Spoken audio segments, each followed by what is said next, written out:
I've always been a believer in the struggles men have in their minds, and I've always spoke about it, and I've suffered with them myself. And this is one of the things when I say like depression isn't real, people say, "Oh, you don't understand." Let me counter that argument by saying I understand very well.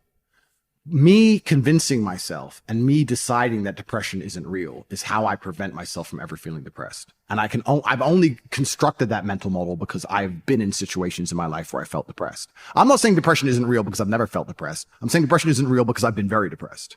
That people don't understand where my mindset comes from. I understand struggle and mental health and all these things. And yeah, jail was another chance to certainly touch on them, because in jail, in real life, when you have my kind of resource, you can distract yourself very easily. If you're sitting around and feel a bit mopey, if I'm sitting here and I'm a bit like, I can literally make a phone call and in 45 minutes be in the air on my way to anywhere on the planet with whoever I want to do anything I want.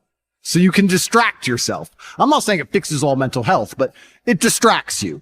Whereas in jail, you are stuck alone with your thoughts. And it was certainly a test of my mental resolve. And I would say that I passed. I did well. There was never a day where I broke down. There was never a day where I couldn't handle it. There was never a day where I was, I wasn't polite to the staff. I was very nice to everybody. There was never a day I couldn't hack it. It was certainly a test. And also, Tristan said this. I don't want to take his words, but he's true.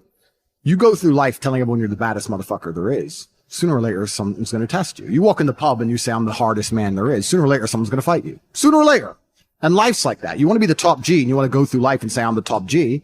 Then God's going to say, well, we're going to see if you deserve to call yourself the top G or not. We're going to put you in a Romanian jail cell. We're going to leave you there to rot. You're not going to know how long you're in there for.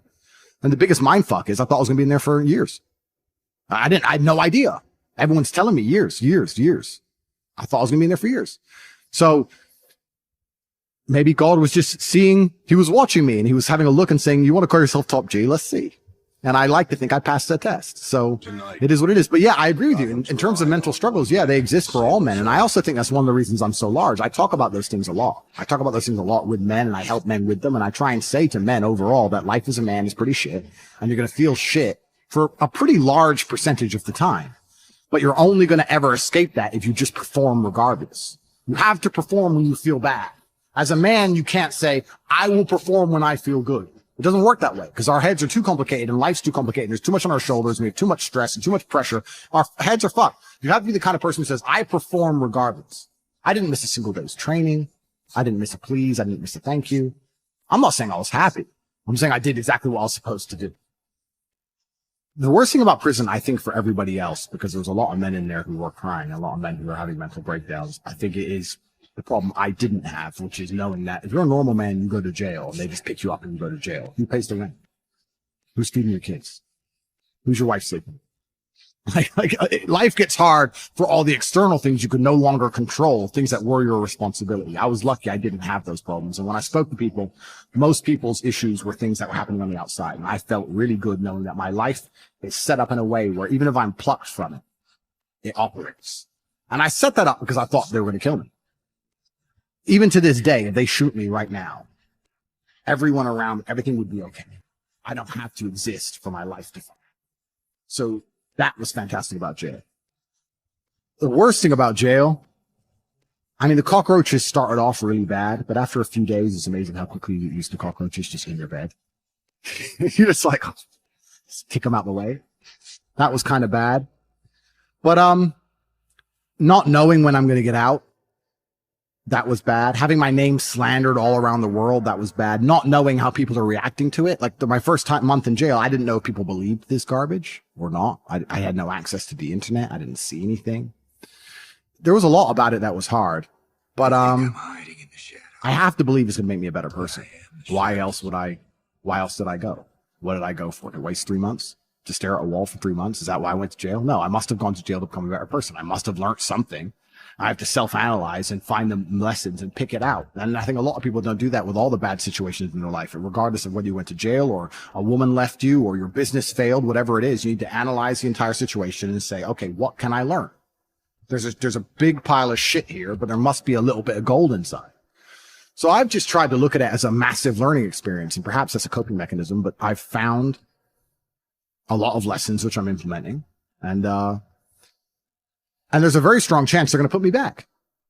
Not because I'm guilty, because I haven't done anything wrong, but because I'm currently in the middle of a judicial system. I'm in the judicial system of a country. I don't truly understand the language. I don't understand the judicial system. I don't understand the charges against me. I don't understand how any of this can be legal. I don't understand where it's come from. I don't understand the evidence they believe they have.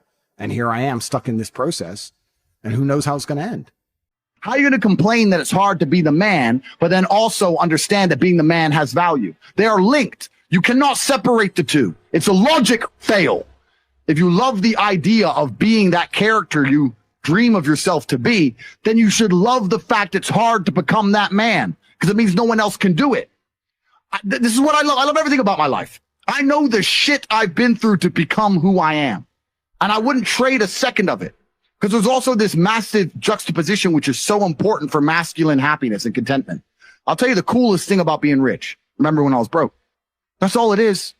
It's only cool to sit there with my brother in the fucking Nurse Rat restaurant with Salt Bae being an idiot, spending 15 G's and saying, do you remember when we didn't have a penny? Right. 15 grand for dinner. We never had 15 grand in our savings account in our lives. Bam. Do you remember that time we were living off those 10p packs of noodles for 2 weeks? Do you remember? You need this juxtaposition. There is no light without dark. You will not appreciate your six pack unless you didn't have one and you had to earn it. That's how the world works. So when I talk to these dudes like, oh, but it's, you know what, Tate? Yeah, I agree, but you know, it's hard. It's hard. Of course it is. It's supposed to be. And if you're not cut out for it, then fuck off and live a normal existence and die. Sit there, letting other men enjoy the spoils of being a man and fucking die. If that's what you want to do, is just sit there and exist and then fade into history unremembered. That's your decision. People say that depression is stigmatized. It's the complete opposite. It's accepted now to the point where it's almost promoted. It's insane. Let me tell you something. Depression is not real. Feeling depressed is real.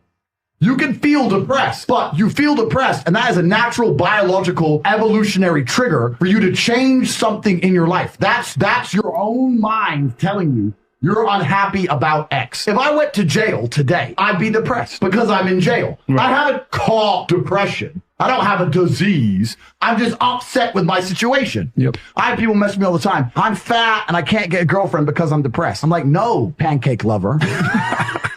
You're depressed because you're fat and you can't get a girlfriend. Do you understand? This is the point, right? So for a lot of people, your life is depressing. A lot of you out there, if you're sitting there and you say you suffer from depression, you probably live a depressing life. You probably live a depressing life. So if I was you, I'd be depressed. But if you were me, you'd be happy. Do you know what could solve depression for most poor people? $1 million in the bank. Yep. Boom. So how is it a disease? This absolute acceptance of depression and acceptance of weakness. When you accept anything, to a degree, you're promoting it. Weakness is promoted now in men, right? Yeah. So let's take Robin Williams as an example. Robin Williams killed himself. I was just going to say him. Yeah. Robin Williams, right? Famous. He can be banging 19-year-olds for the rest of his life. Multi-millionaire. Everyone loves him. How could he possibly kill himself? I'll tell you why. Because when he walked into the therapist's office and said, I feel depressed, the therapist said, okay, here's some mind-altering drugs. Start taking these for the next 10 years. He was in therapy for 10 years. Oh, God. If I had to take mind-altering drugs and talk about sad shit for 6 hours a day for 10 years, I'd kill myself. But if he would have walked into the therapist's office and the therapist said to him, you're Robin Williams. There are people in the world with no food. Yeah. There are families in Syria. There are school buses being bombed in Yemen. There are people who lost their entire family in a car crash today. You're Robin Williams and everyone you love is in perfect health. You're a selfish idiot. Get out of my office. Get some ball. Bam. He'd still be alive today. The cure made it worse. And this whole society of accepting depression, as soon as someone's depressed, instantly go to them. Oh, poor you. It's okay. We know you can't help it. You can't help it. Why are you telling people they can't help it? Why are you reinforcing that mindset in people? If you come to me and say you're depressed, I say, I will fix you. And you know what's crazy? When I said this depression thing wasn't real, do you know how many people stuck up for depression? You don't understand. I'm depressed. Depression's real. I was like, if it's so horrible, why are you defending it? You sound like it's a PR team. Why? I thought it was ruining your life, but you are desperate for me to believe in it. You want me to believe in it. You're sticking up for it. You're defending depression. Yeah. Trying to convince me it's real because it's your cure-all excuse for failure. When you're depressed, you can fail in every human metric. I fail at everything, but I'm depressed. It's not my fault. No, you're a failure. That's all you are, because you're not trying very hard. If you live in a house, I say this all the time. This is the reason I don't believe in depression. Because I don't believe in depression, I cannot become depressed. Yeah. No matter what the worst thing that could possibly happen to me on earth, I will feel sad, but I will recover and I will not become depressed because I don't believe in depression. If you're in an old haunted house, right? You have two people in two haunted houses. One believes in ghosts and one doesn't. You hear some noise in the night. The wind blows, right?